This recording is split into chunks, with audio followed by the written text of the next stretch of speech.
What's up, YouTube? It's your guy Gary with the gadgets.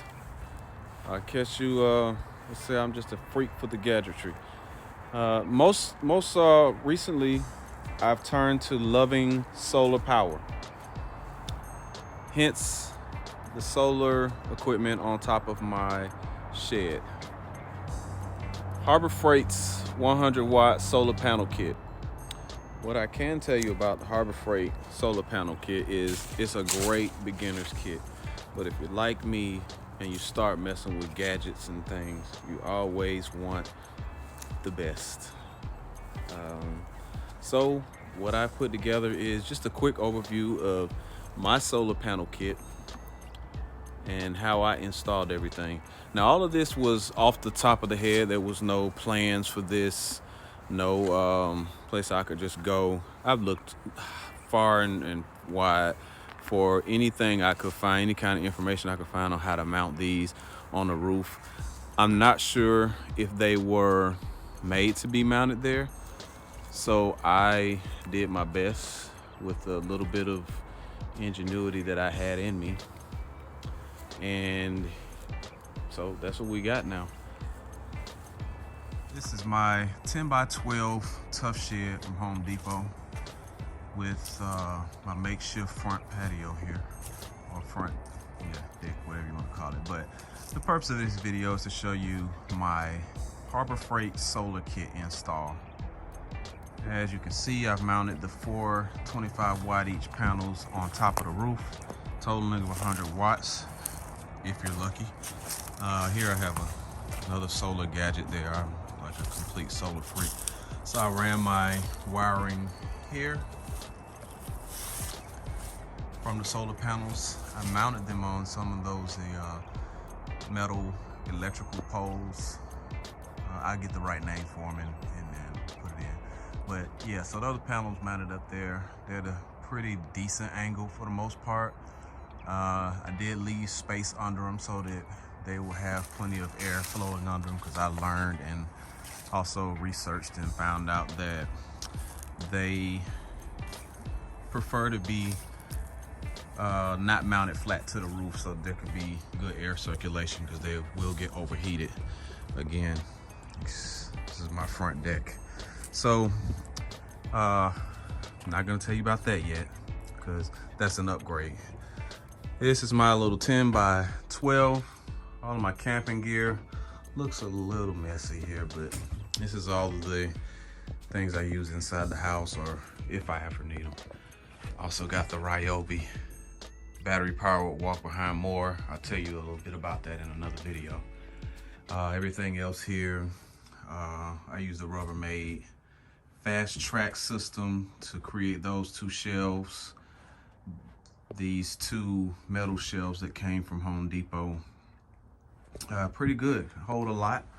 Again, Rubbermaid, and I'm switching from all this gas powered stuff to the Ryobi battery power, and I can't complain at all. It's actually works out pretty well, which is another reason I wanted to build my shed out, to be able to sort of self-maintain all of my new battery operated stuff. Yeah, anything you see over there you want me to talk about, just let me know in the comments, because I have become obsessed with battery and solar power. Bluetti is one of my favorites so far. So what I have here, more power. Got a Champion 4500 watt and the Harbor Freight inverter generator. And of course, pressure washer. So, but we'll get back to what I was talking about. So here we have my Harbor Freight 100 watt kit that came in one pack. Basically, this is the charge controller. It's a PWM charge controller. This is the battery I purchased with that. 35 amp hour lead acid, sealed lead acid. And let's see what else I have in here. Oh, okay, so I took the lights that came with the kit. It's two nice lights. I ran them up. Switch there for one. And they're actually pretty bright. You won't be able to see much of it during the day because it's already bright in here, but I have this other one switched off. Put the switch here so that I don't unnecessarily use both of them when I don't need them. And since I put all the, oh, can't show you that yet. Since I put all this together, I've been learning a lot about solar. I built this solar setup just because I wanted to learn about solar. I know that's the wave of the future, so I've tried my best to get all the information and continue learning that I can. At first, this was just, like I say, for me to learn how to put solar together, the basics of solar power, and how to make everything work together.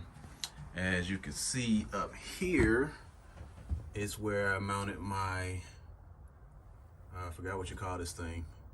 It's actually where you plug all the panels in and make them, it's a distribution center for adding more panels. There is where the panels come in from the outside. It may seem like that's light coming in, but that's just around the caulk, so it's nothing coming beyond that. It's caulked off.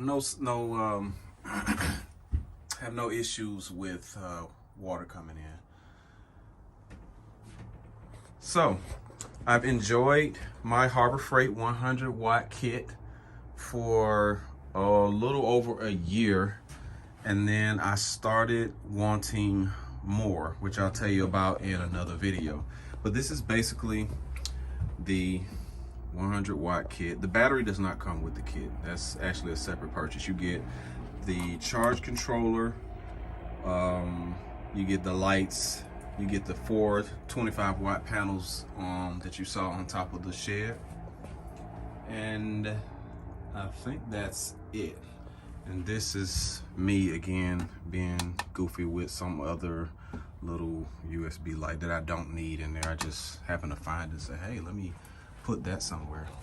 Anyway, I did not want to fail to mention my old inverter here. It's not pure sine wave, which means it's not too good for the electronics, or it's not the best for the electronics. And I used to run this off of this battery, and of course it's a 35 amp hour, so you're not gonna be able to run too long off of that battery. It did have 2 AC outlets on it. This is an older one I just happen to have forever, so I'm not sure if they even make that one anymore, so you probably can't find it, but they have a lot similar. It's an 800 watt max, so they have similar to those, but you can run small thing, anything small electrical. For instance, my camera, my Alexa was running off of it. And why didn't she say anything? Alexa, she must be in a mood today. However, I just didn't want to forget to mention that. Wouldn't be doing myself justice if I did not mention to you all that this is my first video. You see my Wyze motion sensor up there, along with a Wyze camera here that points out towards the backyard. So when you walk towards my shed, I'll know you're headed this way. I have a window sensor here, and I also have a door sensor located here, so that I'll know if my shed is opened the minute it gets open. And you know, they're pretty accurate for the most part. I'd say, well, in my next video I'll explain why I'm switching from Wyze to someone else. Still working on who I'm switching to, but right as of now, the Wyze is about to be gone. Keep in mind that this is my first setup. I have since upgraded. There again is my Wyze camera and a little nifty solar panel I use to maintain a different battery just for whatever, because I have it basically. But yeah, this is my first video, and I wanted to make sure I captured everything about the Harbor Freight 100 watt panel, the ease of connection, very easy to set up, didn't have any issues, read the instructions. Oh, I can't wait to tell you guys about this upgrade I did though. This yellow box, yellow and black box is my new baby. Can't wait to tell y'all about that. But basically, I ran a few things off the Harbor Freight battery. Those 100-watt panels will charge this battery in no time.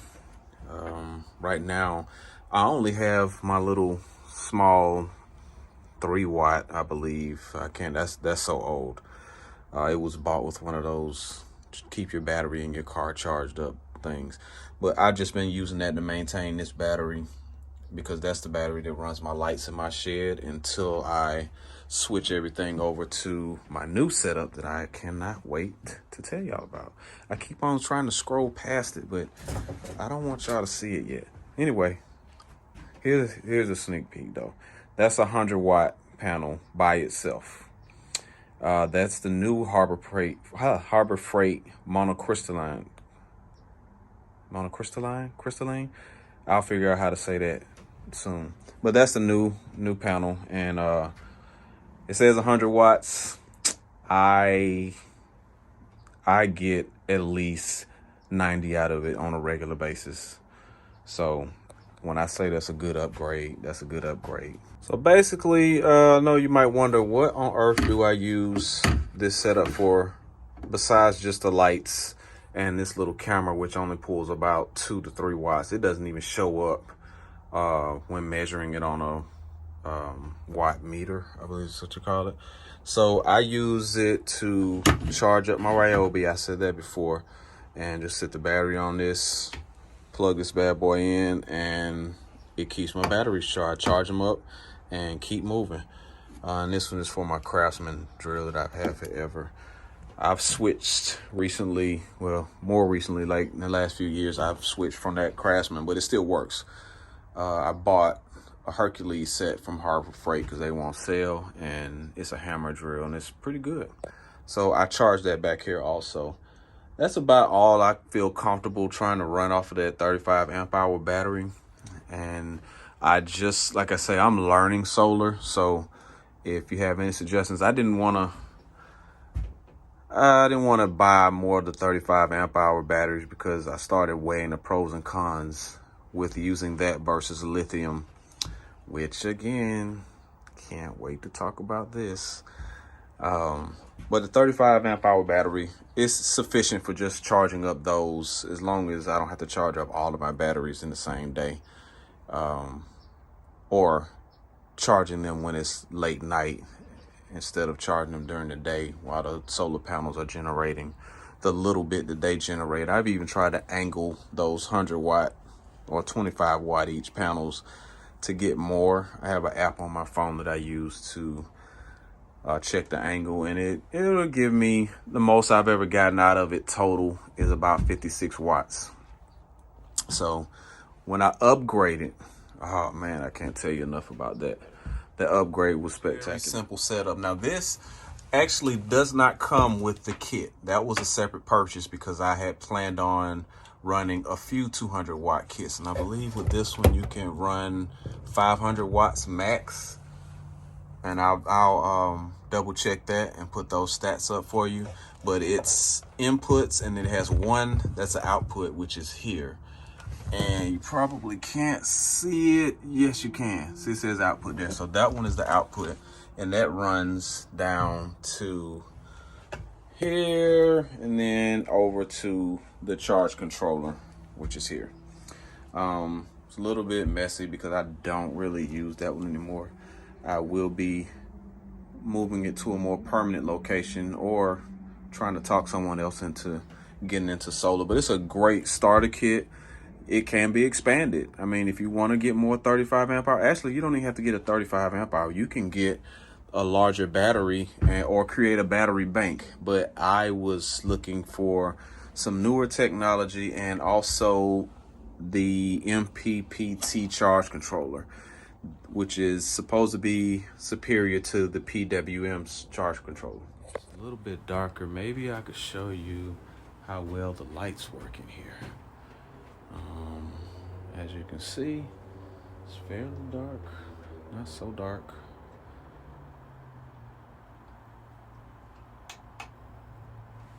That's light.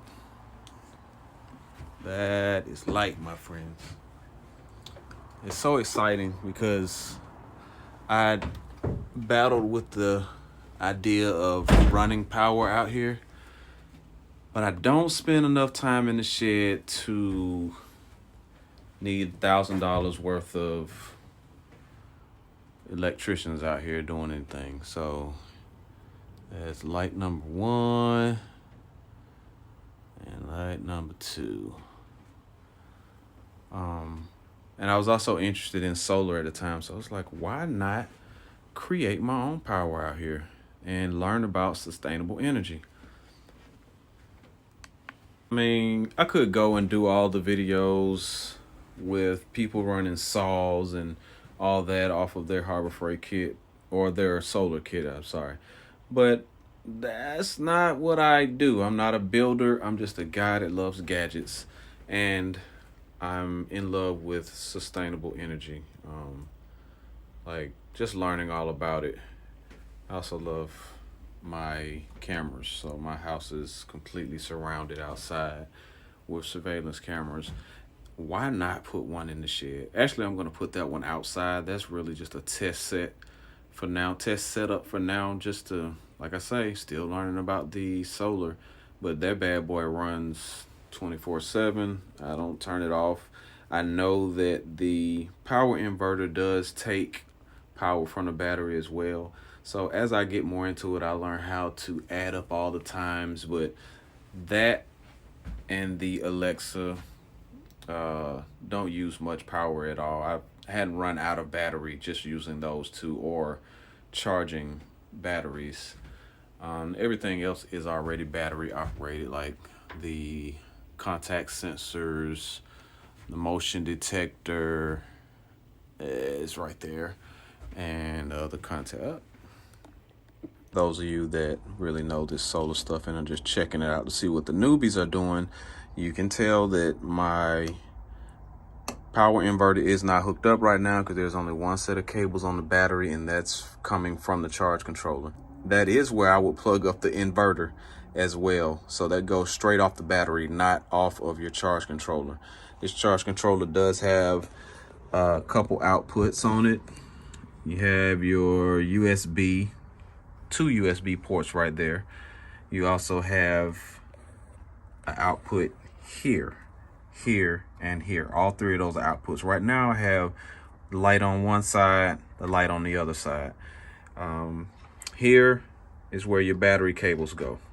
And you always hook the battery up first. Never plug anything up to this without having a battery plugged on first. And don't remove the battery before you remove everything else. So it's always battery and charge controller first and last. Here is where my solar wires come in. They go down to a connector, which I want to change all of that stuff to the MC4 connectors. I don't like the SAE connectors that come with it. They look, in my opinion, like a beginner's kit, and I want the real deal. So I did order a bag of connectors for my upgraded setup, and I will be using those from this point on out. So my next video, I'll show my updated setup and where I'm going with that. Hope you guys liked the video. Again, this is Gary with the Gadgets. Please like, comment, and subscribe if this video was of any value to you. I am just learning, loving solar so far, and can't wait to continue exploring. Hope you liked the video. Take care and subscribe on my stuff. I just want to... Sound like I'm begging. What I can tell you is this damn camera is not going the way it's supposed to. It's doing too much. What I can't...